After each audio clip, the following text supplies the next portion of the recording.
ধারাবাহিক পর্বে আজকে চতুর্থ পর্বে আমরা আলোচনা করব ল্যাপটপের টাচপ্যাড নিয়ে। সো টাচপ্যাড সম্পর্কে যদি আপনাদের একটু বলি, নতুন যারা আছে তারা এরকম টাচপ্যাডে কেউ ইউজ করতেও সো অনেকেই যায় না, যেটা ভুল করে যে জোর এরকম টাচ করে, যে কারণে এটা টাচপ্যাডটা নষ্ট হয়ে যায়। এরকম টাচপ্যাড সম্পর্কে তাদের ক্লিয়ার তেমন কনসেপ্ট থাকে না যে এটা কীভাবে মিনিমাইজ করবে, তারপর রিফ্রেশ কীভাবে করবে। সো আমি আজকে আপনাদেরকে টাচপ্যাডের যত রকমের কাজ আছে প্রত্যেকটা কাজে আমি ধারাবাহিকভাবে আলোচনা করব, এবং সাথে যেটা থাকবে আমাদের ল্যাপটপে ইউজ অফ কিবোর্ড। আমরা কিবোর্ডটি এই যে ল্যাপটপ আছে, সো এই ল্যাপটপের কিবোর্ডগুলোকে 6টা ভাগে ভাগ করা হয়েছে। এই 6টা ভাগ সম্পর্কে আমরা বেসিক একটা ধারণা দিয়ে দিব, তাহলে আপনারা এরকম যারা বিগিনার আছেন তাদের জন্য একটু মোটামুটি ভালো একটা ইনফরমেশান হয়ে যাবে, যে তাদের জন্য ইন ফিউচারে এটা হচ্ছে আমার যে কাছে ল্যাপটপের কিবোর্ড। আপনারা যখন ডেস্কটপ ইউজ করবেন, সো এক্সট্রা যখন কিবোর্ড ইউজ করবেন সেক্ষেত্রে কিন্তু একই সিস্টেম, এরকম কিবোর্ডের সিস্টেমটা একই, শুধুমাত্র আপনার যে টাচপ্যাড যেটা দেখতে পাচ্ছেন এটা হচ্ছে মাউসের ক্ষেত্রে অন্যরকম একটা, সেটা হচ্ছে ক্লিক করা যায়, কিন্তু এখানে কিন্তু ক্লিক করা যাচ্ছে না। এখানে হচ্ছে টাচ, যেটাকে আমরা স্ক্রিন টাচ যেটাকে বলে থাকি। সো এখানে স্ক্রিন টাচ করলে কিন্তু দেখবেন যে আমাকে এটা কাজ করবে। সো এটা তো অবশ্যই আমরা আলোচনা করব, এবং সর্বশেষ আমরা যে আলোচনা করব সেটা হচ্ছে উইন্ডোজ অপারেটিং সিস্টেম, যেটা হচ্ছে ল্যাপটপের অপারেটিং সিস্টেমগুলো থাকে। তো এই 3টা টপিকস নিয়ে হচ্ছে আজকে আমাদের চতুর্থ পার্ট। পঞ্চম পার্টে আমরা আরও নতুন নতুন কিছু শিখব।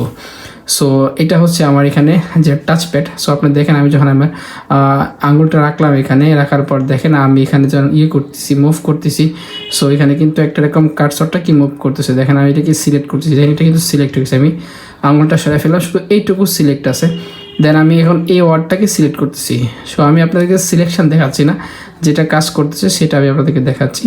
সো এখন আমরা ফার্স্টে দেখবো যে এটা কীভাবে জুম ইন করতে হয়, যে আমার যে টেক্সটগুলো আছে এটাকে আমরা জুম ইন করে দেখাবো, এবং কীভাবে জুম আউট করতে হয়। সো আমাদের আজকের সিলেবাসের অংশটুকু যদি আমরা একটু উপর থেকে দেখে আসি, ফার্স্টে আমাদের হচ্ছে জুম ইন করতে হয়। তো জুম ইন করার জন্য আপনারা যেটা করবেন যে 2টা আঙুল পাশাপাশি রাখবেন, 2টা আঙুল এভাবে এরকম এই টাচপ্যাডের মধ্যে রাখবেন। রাখার পর এরকম একটা আঙ্গুল দিয়ে দূর থেকে কাছে নেবেন। সো দেখেন আমি যখন এখান থেকে এরকম একটা আঙ্গুল দিয়ে দূর থেকে কাছে আনতেছি, আমরা কিন্তু জুম আউট হয়ে যাচ্ছে। সো এটাকে আমি আবার জুম ইন করবো। জুম ইন করার জন্য সেম সিস্টেম, 2টা আঙ্গুল এই সমানভাবে রাখবেন আপনার টাচপ্যাডের মধ্যে। সো এভাবে রাখবেন, 2টা আঙ্গুল রাখার পরে পাশাপাশি রাখবেন, রাখার পর আস্তে করে ফাঁকা করবেন। দেখেন একটা আঙ্গুল থেকে যখন আরেকটা আঙ্গুল সরে যাচ্ছে তখন কিন্তু এটা আমার এরকম জুম ইন হয়ে যাচ্ছে। সো এই অংশটুকু আমি আবার দেখাচ্ছি, যখন আমরা এখানে 2টা আঙুল রাখবো, রাখার পরে এভাবে 2টা আঙুলকে এভাবে সরাবো। সো দেখেন আমার কার্সরটা কিন্তু একটু উপরে চলে গেছে, সো এই জন্য হচ্ছে না। আমি এখানে আমরা রাখলাম, রাখার পরে এখান থেকে 2টা আঙুল কীভাবে এরকম সরাচ্ছি। সো দেখতে পাচ্ছেন যে এটা জুম ইন হচ্ছে। আবার যখন 2টা আঙুল একসাথে করব, সো এটা কিন্তু এরকম জুম আউট হয়ে যাবে। সো আশা করি আপনারা বুঝতে পেরেছেন যে কীভাবে ল্যাপটপের টাচপ্যাডে জুম ইন এবং জুম আউট করবেন। এটা শুধুমাত্র যে মাইক্রোসফট ওয়ার্ডের মধ্যে আমি কাজ করছি এটা না, এটা কিন্তু আপনারা চাইলে যে কোনো ব্রাউজারের মধ্যে কাজ করতে পারেন। সো আমি যখন এখান থেকে একটু ব্রাউজারে যাই, ফেসবুকে আসলাম, দেন আমি এই ফেসটাকে চাচ্ছি যে আমি যে জুম ইন করতে, সেম আগের মতো 2টা আঙুল রাখবেন, রাখার পর হচ্ছে এরকম এভাবে টান দিবেন। সো দেখেন আমি এখানে আবার কি একটু কার্সরটা রাখতে হবে। সো দেখেন আমার কার্সরটা কিন্তু এখানে আসছে, আসার পর দেখেন আমি যখন এভাবে করতেছি, দেখেন আমার কিন্তু জুম ইন হচ্ছে। আবার যখন 2টা আঙুল একসাথে মিলিয়ে দিচ্ছি তখন জুম আউট হয়ে যাচ্ছে। আবার যখন মিলানো আঙুলগুলোকে আমি এরকম এখান থেকে যখন আমি এরকম ফাঁকা করব, দেখেন 2টা আঙুল যখন আমি এভাবে 2 দিকে নিব, সো এখানে কিন্তু আমার জুম ইন হবে। আবার যখন আমি কাছাকাছি নিয়ে আসবো তখন কিন্তু আমার এরকম জুম আউট হয়ে যাবে।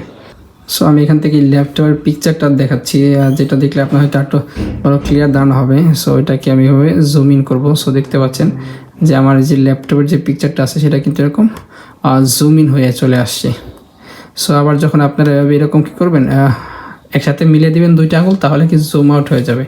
সো জুম ইন এবং জুম আউট সম্পর্কে আপনাদের যদি কোনো রকম কনফিউশন থাকে অবশ্যই আপনারা কমেন্ট বক্সে জানাবেন। সো তারপর আমরা যেটা শিখবো সেটা হচ্ছে অপশান বার। ওকে, আপনারা যখন মাউস ইউজ করবেন, সো মাউসের মধ্যে কিন্তু 2টা ক্লিক দেখতে পাবেন। সো এটা হচ্ছে একটা মাউস, এটার মধ্যে 2টা ক্লিক আছে, একটা হচ্ছে রাইট ক্লিক, একটা হচ্ছে লেফট ক্লিক, এবং এখানে স্ক্রল বার আছে। এখানে কিন্তু একটা ক্লিক করা যায়, এটা হচ্ছে আমরা অনেকেই জানি না হয়তো। এখানে হচ্ছে কি এরকম একটা ক্লিক করতে পারবেন। সো একটা হচ্ছে রাইট ক্লিক, একটা হচ্ছে লেফট ক্লিক। সো যখন আপনার রাইট ক্লিক করবেন, সো আপনার অপশানগুলো চলে আসবে, আর যারা মাউস ইউজ করেন সো তারা এটা ভালো বুঝতে পারবেন। আর আপনারা যারা নতুন ল্যাপটপ কিনেছেন, সো আপনাদের জন্য কাজ কি যে আপনারা কীভাবে এরকম এই অপশানটা নিয়ে আসবেন। ওকে, সো আমি এখান থেকে এটাকে মিনিমাইজ করে দিলাম। মিনিমাইজ করে দেওয়ার পর আমি এটাকে আমার ডেস্কটপে চলে আসছি। সো আমি এখানে অপশানটা নিয়ে আসবো। সো অপশানে আসার জন্য আমাদের কী করবে যে 2 আঙ্গুল দিয়ে, আপনারা একটু লক্ষ্য করে দেখেন আমার যেখানে 2টা আঙ্গুল আছে, 2টা আঙ্গুল দিয়ে আমার যে টাচ প্যাড আছে আমি একসাথে টাচ করব। সো দেখেন আমি যখন 2টা আঙ্গুলে টাচ করলাম আমার কিন্তু এই যে অপশান বারটা চলে আসছে। এবার আমি কি রিফ্রেশ দিব। সো এই হচ্ছে আমার রিফ্রেশ। তো এখান থেকে আমি এটাকে রিফ্রেশ দিলাম। সো দেখেন আমি আবার যখন এখানে 2 আঙ্গুলে টাচ করতেছি, সো দেখেন আমার কিন্তু অপশান বারটা কিন্তু এখানে চলে আসছে। ওকে, সো আমরা তারপর যেটা শিখবো সেটা হচ্ছে মিনিমাইজ, যেটাকে আমরা কি এই হচ্ছে আমার একটা উইন্ডো ওপেন করা আছে মাইক্রোসফট ওয়ার্ডের। সো আমরা এটাকে কীভাবে মিনিমাইজ করবো। তো মিনিমাইজ করার জন্য আপনার যেটা করতে হবে 3 আঙ্গুল ধরে, এভাবে 3 আঙ্গুল ধরে আপনারা কি এই টাচ প্যাডের মধ্যে 3 আঙ্গুল রাখবেন। ওকে, সো আমি এখান থেকে 3 আঙ্গুল রাখলাম, রাখার পরে এভাবে নিচে টান দেবেন। সো দেখেন মিনিমাইজ হয়ে গেছে। সেম আবার 3 আঙ্গুলটা টাচ প্যাডের মধ্যে রাখবেন, আর রাখার পরে এভাবে সামনের দিকে নেবেন। সো এটা কিন্তু শো হয়ে গেছে। সেম আবার এইভাবে ধরে নিচে আনবেন। এটা কিন্তু শুধুমাত্র এই উইন্ডোর জন্য না, আপনি যখন এখান থেকে কোনো ব্রাউজার ওপেন করবেন, দেখেন আমার যে ব্রাউজারটা আছে সেই ব্রাউজার ওপেন করলাম, এই যে এই 3 আঙ্গুল দিয়ে আমি এখানে রাখলাম, রাখার পরে এবার টান দিলাম। সো দেখেন আমার ব্রাউজারটা কিন্তু মিনিমাইজ হয়ে গেছে। দেন আবার যখন আমি এখান থেকে 3 আঙ্গুল দিয়ে এখানে নিচে রাখবো, রাখার পর উপরের দিকে নিব, সামনের দিকে নিব, সো দেখতে পাবেন যেটা কিন্তু আমার শো করবে। আবার যখন আমি এবার টান দিব এভাবে মিনিমাইজ হবে, আবার কীভাবে শো করবে। সো আশা করি মিনিমাইজ কীভাবে করতে হয় সেই সম্পর্কে তো আপনাদের যে ধারণাটা সেটা ক্লিয়ার হয়েছে। তারপর যদি বুঝতে সমস্যা হয় অবশ্যই কমেন্ট বক্সে কমেন্ট করবেন। তার পরবর্তী সিরিজের টিউটোরিয়ালে আমি আপনাদেরকে বাকি অংশটুকু বুঝিয়ে দেবো। ওকে, তারপর আমরা যেটা শিখবো স্কলিং। স্কলিং জিনিসটা কি, আমি যদি আপনাদেরকে যে আমার যে এখানে মাউস দেখতে পাচ্ছেন, এই মাউসে একটা চাকা দেখতে পাচ্ছেন। সো দেখেন আমি যখন এই চাকাটাকে এভাবে করবো, চাকাটা কি ঘুরবে, এভাবে ঘুরবে, এভাবে ঘুরবে। সো এই মাউসটাকে আমি আমার ল্যাপটপের সাথে কানেক্ট করে আপনাদেরকে দেখিয়ে দিই, তাহলে দেখতে পাবেন। ওকে, দেখেন এই যে এখানে যে একটা চাকা দেখতে পাচ্ছেন, এটাকে যে স্কল চাকা বলে, এটা দিয়ে স্কলিং হয়, মানে হচ্ছে যে উপর থেকে নিচে আসছে। এই চাকা যখন আপনি ঘোরাবেন, দেখেন আমি চাকাটা ঘোরাচ্ছি, এখানে কিন্তু যে আমার এখানে যদি আপনি লক্ষ্য করে দেখেন সেম এই জায়গাটা, এই যে এখানে এটা দেখবেন যে এরকম নিচে নামবে। আবার আমি যখন চাকাটা সামনের দিকে ঘোরাবো তখন দেখবেন যে উপরে উঠতেছে, এভাবে উপরে উঠতেছে। সো চাকাটা যখন আমি আবার নিচের দিকে ঘোরাবো, সো তখন দেখেন নিচে নামতেছে। সো এটাকে বলা হচ্ছে স্কল। সো আমরা ল্যাপটপের যে টাচপ্যাড আছে এই টাচপ্যাড দিয়ে আমরা কীভাবে স্ক্রল করবো। সো টাচপ্যাড দিয়ে স্ক্রল করার জন্য আপনারা যে 2টা আঙ্গুল ইউজ করবেন। এই যে আমি এখানে 2টা আঙ্গুল রাখলাম, রাখার পরে আমি যখন এরকম উপর দিক থেকে এরকম নিচের দিকে আসবো, সো দেখতে পাচ্ছেন যে আমার কি স্ক্রল হচ্ছে। দেখেন আমি যখন এভাবে আসতেছি তখন কি এটা আমার স্ক্রল হচ্ছে। সো দেখেন আমার এটা কীভাবে এরকম উপর দিয়ে যাচ্ছে। আবার যখন আমি নিচ থেকে উপরের দিকে দিব, সো দেখতে পান যেটা কি এরকম নিচে নামতেছে। দেখেন এটা কি আমার এভাবে। সো এই কাজটা কিন্তু আপনারা 1 আঙ্গুল দিয়ে করতে পারবেন না। দেখেন আমি 1 আঙ্গুল দিয়ে যখন এভাবে নিচ থেকে উপরের দিকে নিচ্ছি তখন কিন্তু হচ্ছে না, শুধুমাত্র আমি 2 আঙ্গুল দিয়ে করতে পারবো। সো দেখেন আমি 2 আঙ্গুল দিয়ে এভাবে নিচ্ছি, তখন দেখতে পাচ্ছেন যেটা কি আমার স্ক্রল হচ্ছে। শুধুমাত্র এটার জন্য, এই স্ক্রলিংয়ের জন্য ল্যাপটপের সিস্টেমটা হচ্ছে 2 আঙ্গুল দিয়ে করতে হবে। ওকে, তো এই হচ্ছে আমার ল্যাপটপের যে টাচপ্যাড, সেই টাচপ্যাড সম্পর্কে আমরা একটা ভালো ধারণা নিয়ে নিলাম। তারপর হচ্ছে আমরা শিখবো হচ্ছে ইউজ অফ কিবোর্ড। এই ল্যাপটপের যে কিবোর্ড আছে সেই কিবোর্ড সম্পর্কে, আসলে কিবোর্ডের প্রচুর পরিমাণে কাজ, এটার যে প্রচুর পরিমাণ টিপস অ্যান্ড ট্রিক্স আছে, প্রচুর পরিমাণে কাজ আছে, যেটা হচ্ছে যে প্রায় 2-3 ঘন্টার ভিডিওতে এটা শেষ করা যাবে না। এটা সম্পর্কিত ভিডিও সিরিজগুলো আসবে সামনে, সো আপনারা সামনে দেখতে পাবেন আমার যে ল্যাপটপের কিবোর্ড নিয়ে আমার কাজ। সো আজকে আমি আপনাদেরকে একটা ধারণা দিয়ে দেবো।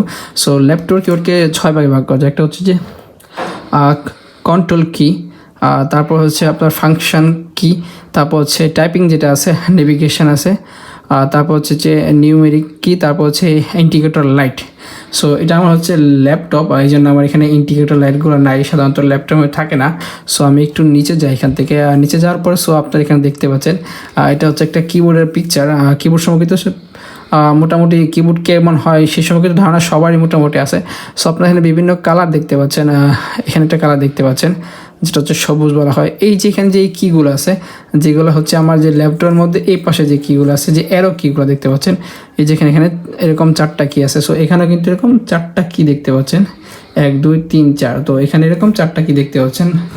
সো আমি যদি একটু কাছ থেকে দেখাই, এই যে এখানে এরকম 4টা কি দেখতে পাচ্ছেন। সো এখানে এই 4টা কি, এগুলো হচ্ছে কি এরকম কি নেভিগেশন কি বলে এগুলাকে। তারপরে যেখানে যে অক্ষরে যে কিগুলো আছে, যেমন এই থেকে শুরু করে এরকম, এই থেকে শুরু করে এরকম এল পর্যন্ত। সো এখানে এই যে এই পুরো প্যাটার্নটা দেখতে পাচ্ছেন, এটাকে বলে হচ্ছে আপনার টাইপিং কি, যেখানে আমরা এ বি সি ডি বা বিভিন্ন ওয়ার্ডগুলো রেখে থাকি। তারপরে হচ্ছে আপনার হচ্ছে নাম্বার কিগুলো আছে, যেগুলো হচ্ছে যেগুলো হচ্ছে নাম্বার কি, যেখানে হচ্ছে নাম্বারগুলো সেট করা থাকে। আর এই যে এখানে তিনটা কি দেখতে, সেখানে তিনটা লাইট জ্বলে, যেটা হচ্ছে এক্সট্রা যখন কিবোর্ড ইউজ করবেন সো তখন দেখতে পাবেন যেখানে তিনটা লাইট জ্বলবে। সো এটা হচ্ছে আমরা দিয়ে এরকম স্ক্রল বার অফ করি, স্ক্রল বার অন করি, তারপর নাম্বার লক করি, তারপর নাম্বার আনলক করি। সো সেই সম্পর্কিত ভিডিও অবশ্যই থাকবে। সো আজকে মোটামুটি জাস্ট একটা ধারণা দিয়ে রাখলাম যে একটা কিবোর্ডকে 6টা ভাগে ভাগ করা যায়। ওকে, এখন আমরা শিখবো হচ্ছে যে type of laptop operating system.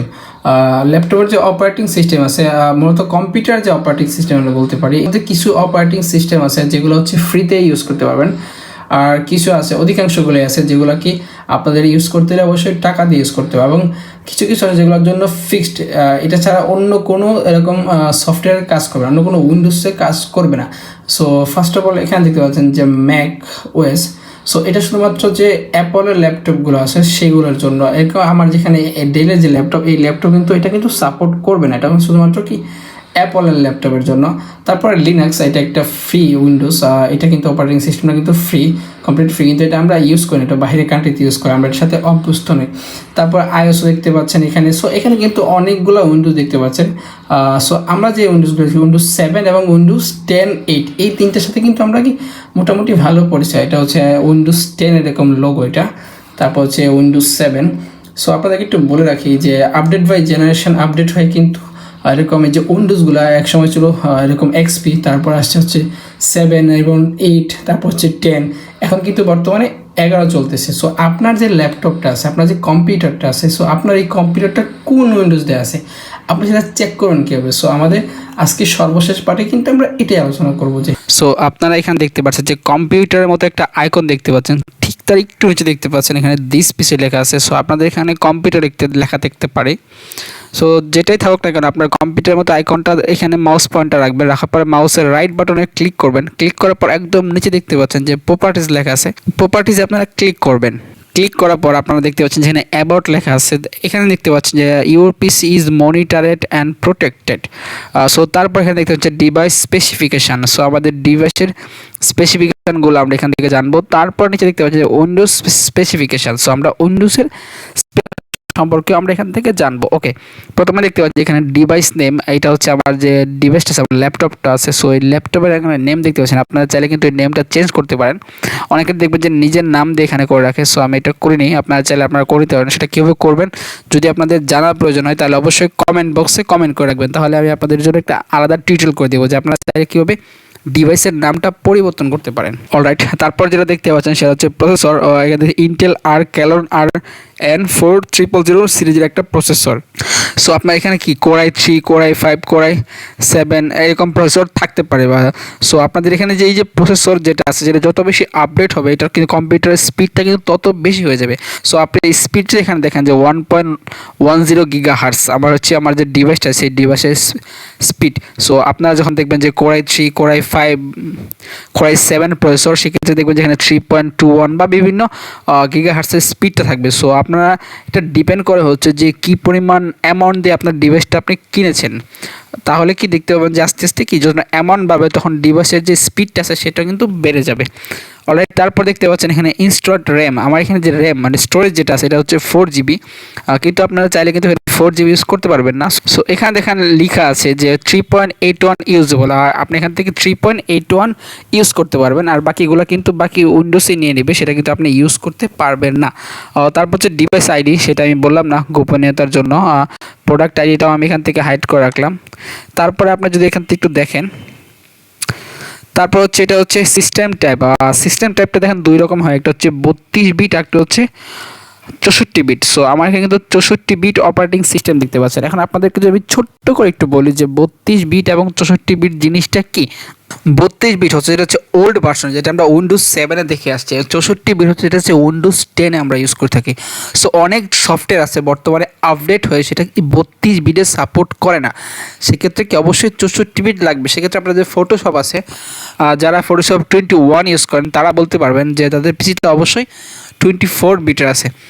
So 32 bit আর 64 বিটের মোটামুটি পার্থক্য যদি আপনি বলেন, 32 বিট হচ্ছে ওল্ড ভার্সন আর 64 বিটটা হচ্ছে আপডেট ভার্সন। সো আপডেট ভার্সনে কিন্তু আপডেট সফটওয়্যারগুলো ইনস্টল করা যায়। তারপর যেটা দেখতে পাচ্ছেন যে উইন্ডোজ স্পেসিফিকেশান, সো এখানে এডিশন দেখতে পাচ্ছেন যে উইন্ডোজ 10 প্রো, আমার এখানে যে উইন্ডোজটা অ্যাক্টিভ আছে সেই উইন্ডোজটা হচ্ছে উইন্ডোজ 10 প্রো ভার্সনের। সো আপনাদের এখানে এক এক ভার্সন থাকতে পারে। আপনারা যদি 7 ইউজ করেন তাহলে 10-এর জায়গায় 7 লেখা থাকবে।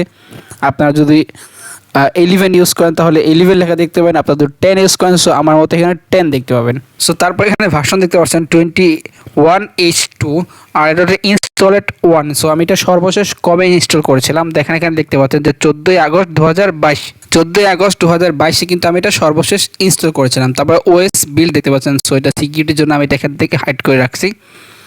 আর তারপর হচ্ছে দেখতে পাচ্ছেন যে experience Windows feature experience package. তো আশা করি আপনারা পিসির অ্যাবাউট সেকশনটা বুঝতে পেরেছেন। সো পঞ্চম পর্বে আমরা আরও নতুন নতুন বিষয় নিয়ে আলোচনা করব। তো যারা কন্টিনিউ করে ফার্স্ট, সেকেন্ড, থার্ড এবং ফোর্থ সিরিজ এসেছেন সো তাদেরকে অবশ্যই ধন্যবাদ। বাকি সিরিজগুলো দেখার আমন্ত্রণ রইলেও সে পর্যন্ত সবাই ভালো থাকবেন, সুস্থ থাকবেন। আল্লাহ হাফেজ।